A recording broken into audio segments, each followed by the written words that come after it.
Selamat siang teman-teman semua. Assalamualaikum warahmatullahi wabarakatuh. Salam sejahtera bagi kita semua. Terima kasih teman-teman sudah klik video ini, sudah mampir ke channel ini teman-teman ya. Kita akan belajar bersama seputar lambung ya, atau keluhan-keluhan lain yang berhubungan dengan pencernaan atau seputar kesehatan kita ya, secara umum atau secara khusus. Barangkali beberapa video-video yang saya sampaikan di channel ini bisa memberikan manfaat, bisa memberikan motivasi, bisa memberikan referensi ya bagi teman-teman ya, untuk lebih semangat lagi ya. Karena saya adalah sama dengan teman-teman semua, saya adalah pejuang GERD yang disertai dengan anxiety juga ya. Oke teman-teman, seperti biasa saya akan mengenai komen dari teman-teman kita. Komennya Kak Rika di sebelah bisa disimak teman-teman, saya bacakan dulu komennya. Kak, gimana ya biar kita bisa atur pola pikir tentang semisal ada masalah, supaya kita tuh nggak panik-panik gitu. Kadang masalah orang lain yang nggak ada hubungannya apa-apa sama aku, berita kematian dan lain-lain. Nah, Kak Rika kemarin karena mendengar berita kematian Kak Rika kemarin kan seperti tremor atau gemetaran parah ya. Saya ada komen yang saya baca juga. Tolong ajarin bisa cuek sama masalah orang lain gitu. Cara meyakinkan diri kita untuk fokus ke kesehatan dan keluarga kita sendiri. Biar bisa bodo amat gitu. Gimana caranya ya, seperti itu. Jadi Kak Rika mohon diperhatikan ya, barangkali pengalaman saya bisa bermanfaat. Kak Rika, yang Kak Rika alami ini hal yang wajar karena kakak sedang mengalami anxiety atau kecemasan berlebih ya. Kecemasan berlebih itu memang saat kita mengalami keluhan seputar pencernaan, teman-teman ya. Terkadang sebagian orang mengalami anxiety karena apa, teman-teman? Yang pertama, ada ketidakseimbangan mikroba usus kita, ya. Di usus kita ini terdiri dari bakteri, jamur, virus. Ini yang bermasalah di sini, ya. Keseimbangan dari mikroba ususnya, kenyamanan di sini ya, itu terganggu sehingga mengirimkan sinyal ke otak, teman-teman ya. Kita tuh mudah depresi, kita tuh mudah marah, mungkin kita itu mudah baper, kita mudah ketakutan tanpa alasan yang jelas. Berita-berita tentang kematian yang sudah kita pikirkan dulu gimana kalau kita mengalami itu akan menyebabkan kita ketakutan berlebihan. Saya juga pernah mengalami itu baru beberapa minggu kemarin. Itu secara tidak sengaja saya, Kak Rika ya, itu HP-an karena saya itu belum makan gitu. Dan HP-an itu seperti badan saya langsung drop karena HP-an sambil tidur gitu ya. Mungkin memang ini ya, butuh belum makan gitu. Akhirnya saya tuh sampai lemes, saya langsung makan. Nah, setelah saya makan, kok saya tuh keingat teman saya yang meninggal kena serangan jantung. Akhirnya saya tuh kayak sesek gitu. Nah, akhirnya itu kan pikiran bawah sadar yang langsung tubuh kita ini bereaksi secara berlebihan. Kemudian langsung saya tenangkan diri saya langsung saya mencari tempat yang sunyi, yang gelap gitu ya. Saya menenangkan nafas, seperti nggak ada apa-apa, Kak Rika. Jadi ternyata memang tubuh kita, teman-teman ya, itu bisa ketakutan berlebihan. Apalagi yang sudah pernah mengalami anxiety secara tidak sengaja, pahami? Anxiety secara tidak sengaja itu karena memburuknya pencernaan. Kemudian anxiety itu terekam di otak bawah sadar kita bahwa kita pernah mengalami ketakutan berlebihan. Akhirnya ketika kita memikirkan ketakutan yang berlebihan, kita akan mengalami seperti itu. Nah, solusinya gimana? Kalau ketakutan itu muncul, jangan dipercaya. Dicuekin aja. Nah, caranya gimana? Fokus di nafas. Fokus di nafas, tenang aja. Nafas ini jangan diatur, jangan. Ikuti aja pergerakannya. Dan jangan berpikir apapun. Dicatat atau digarisbawahi Kak Rika. Ketika kita fokus pada napas, jangan berpikir atau membayangkan apapun. Nol. Pasrahnya itu nol. Tidak memikirkan apapun. Walaupun sekecil apapun tidak boleh dipikirkan. Yang menimbulkan ketakutan apalagi lepas. Relax, akan pulih. Itu memang butuh latihan, ya. Karena yang saya anggap biasa-biasa saja, ternyata saya beberapa minggu kemarin itu seperti ini ya. Maksudnya itu ternyata anxiety itu sedahsyat ini gitu loh. Kalau kita tidak bisa memahami apa ya teman-teman, mengendalikan otak kita atau kesadaran kita, gitu ya Kak Rika. Kemudian Kak Rika ya, kalau kakak biar nggak kepikiran masalah orang-orang lain, ini juga harus belajar tentang ilmu kesadaran. Dalam hal apa kesadaran? Dan dalam keseharian, maksudnya apa? Permasalahan orang lain ya, itu kita harus garis bawahi itu bukan urusan kita. Ya, kita hidup di sini, teman-teman ya, mempunyai tugas masing-masing individu. Setiap orang mempunyai tugas khusus sendiri-sendiri. Kalau ada permasalahan tetangga atau saudara ya, yang bukan di ranah keluarga kecil kita ya, semisal kita keluarga kecil ya, suami istri anak gitu, itu kan keluarga kecil. Kalau ada permasalahan di situ itu masih lumrah lah kita menjadi problem atau harus kita tangani. Namun kalau kita dengar-dengar aja, karena saat mengalami keluhan seputar pencernaan, apalagi masih kondisi dari mikroba usus kita masih belum sangat bagus ya, itu kita mudah sekali otak kita ini, otak bawah sadar ini terbawa dengan situasi di luar. Nah, oleh karena itu kita harus mempunyai tameng sendiri, yaitu kesadaran. Kita harus sadar ketika ada berita masuk, ya udah diterangkan aja, nggak usah sampai kita pikirkan. Nah, itu memang cukup sulit karena otak kita, teman-teman ya, itu berhubungan dengan pencernaan. Nah, oleh karena itu dua metode Kak Rika. Yang pertama kesadaran, ya kita sadar bahwa eh, kita ini harus fokus di kehidupan kita sendiri dan keluarga, ya. Kalau ada urusan dari luar itu bukan urusan kita, bukan berarti kita nggak boleh bantu ya. Memang kalau bantu itu dalam hal yang sewajarnya. Jangan sampai kita membantu, kemudian kita menimbulkan sesuatu baru. Istilahnya ini menimbulkan karma baru. Istilahnya kita jadi ikut campur di situ, jangan ya. Apa kita boleh memberikan pendapat ketika dia tanya gitu. Kalau dia tidak tanya, jangan kita memberikan pendapat. Apalagi kita cuma mendengar aja. Ya udah harus bisa, jangan dipikirkan, biar lewat. Nah, tanpa pencernaan kita diperbaiki, hal itu akan sulit, Kak Rika. Karena fokus dari kunci dari otak kita ini bisa bekerja dengan maksimal itu dari nutrisi. Nutrisi seputar pencernaan, ya, bakteri baik di sini, kemudian protein dan vitamin juga ya. Itu butuh banget untuk otak kita. Nah, kalau kita pola makan nggak dijaga atau istilahnya pencernaan kita masih belum pulih betul ya, ya memang hal-hal ini memang sangat mudah kita rasakan. Seperti yang Kak Rika rasakan ini, saya sudah pernah merasakan semua, dan itu bisa pulih berangsur-angsur Kak Rika.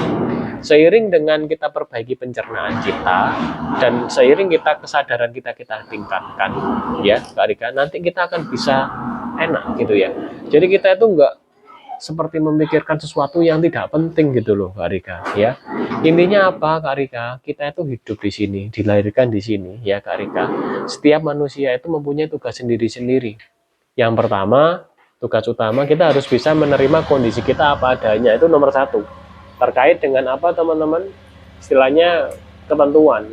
Menerima kondisi kita apa adanya, dilahirkan di keluarga gini dengan kondisi seperti ini harus bisa diterima ya.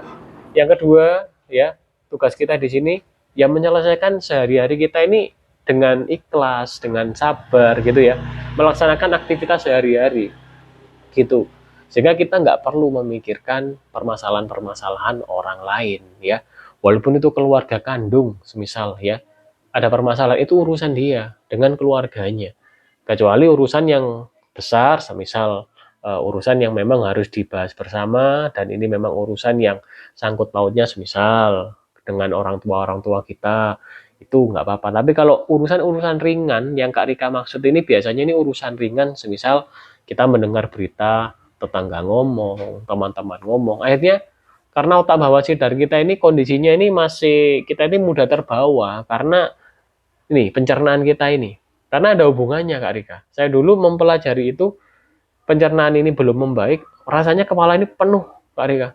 Nah, kemudian pola apa yang dilaksanakan sehari-hari, karena sehari-hari ini kita terkadang terlalu sering menonton video-video short. Ini penting, ini sepele tapi penting teman-teman, diperhatikan kalau masih menyimak video ini. Video short, ya, video short itu ada 3 detikan namanya hook, ya. Hook adalah kata-kata di 3 detik pertama untuk menarik orang biar terhenti di video itu. Saat kita mengalami keluhan seputar pencernaan yang sudah ke tahap anxiety, otak kita ini ini kemampuan berpikirnya ini masih lemah, mudah stres. Kalau kita sering konsumsi video pendek short ya, otak kita lelah. Saya dulu gitu. Akhirnya smartphone saya taruh teman-teman, karena video hook itu 3 detik, 3 detik, 3 detik. Kita nonton video short di TikTok atau di YouTube short ya, semisal 5 menit saja ya. 5 menit kalikan 60 detik, 300 detik ya. 300 detik kita bagi hook setiap video semisal 3 detik nih. Semisal kita lihat video nggak menarik, kita scroll. Nggak menarik, kita scroll. Terus ya, kita kena 3 detik di 300 detik ada 3 detik. Jadi tinggal dibagi aja sehingga ada 100 video yang kita konsumsi di otak kita. Dalam 5 menit saja loh kita kita menonton video short. Nah, itu membuat beban otak kita, Kak Rika, itu menjadi berat, Kak. Nah, itu juga berlaku kepada anak-anak kita, ya. Anak-anak kita, teman-teman ya, biar otaknya nggak capek, biar aktivitasnya ini banyak ya, maksudnya anak kecil kan harus aktivitas. Mohon dibatasi dalam hal menggunakan smartphone. Seperti anak saya sekarang, anak saya batasi total kalau untuk short video. Walaupun sering kecolongan ya, namun saya selalu ingatkan, jangan lihat video short, lihat video panjang. Nah, seperti YouTube ini video panjang, kita memahami itu step by step di otak. Nah, beda dengan short teman-teman. Kita ada hook 3 detik. Video mungkin cuma 30 detik atau 1 menit itu ya. Tapi kita kena hook di 3 detik pertama, otak kita fokus. Scroll lagi, otak kita fokus lagi. Capek teman-teman. Saya sudah pernah mengalami hal seperti itu. Nah, bagi teman-teman yang anxiety-nya belum pulih seperti Kak Rika, pikiran ini masih mudah ikut-ikutan ya. Coba jangan terlalu sering konsumsi video short, ditaruh. Kemudian seringlah relaksasi, mendengarkan musik-musik yang ada di gelombang alfa ya, yang tenang ya. Ada ya kan musik relaksasi, coba diketik itu. Tenang, damai ya. Mendengarkan gemericik air gitu ya. Interaksi dengan alam, semisal menanam bunga, memberi makan hewan, merawat atau memandikan hewan. Jadi interaksi dengan hewan itu berbeda dengan interaksi dengan manusia, beda. Hewan itu, teman-teman ya, interaksinya dia itu ya, energi dia itu membuat stres kita mereda.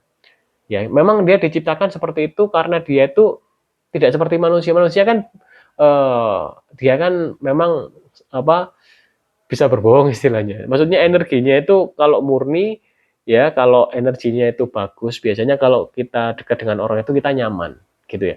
Namun terkadang itu orang itu teman-teman ya, dia itu benci ya, tapi mengatakan baik. Nah, sebenarnya itu istilahnya kita itu sebenarnya itu merasakan yang nggak enak energinya sebenarnya seperti itu. Tapi kalau hewan beda. Adakah kucing yang berbohong? Tidak ada. Dia kalau menyayangi kita, ya udah menyayangi dia. Dia dengan jujurnya mendekat ke kita. Tidak ada yang bohong. Marah juga langsung marah.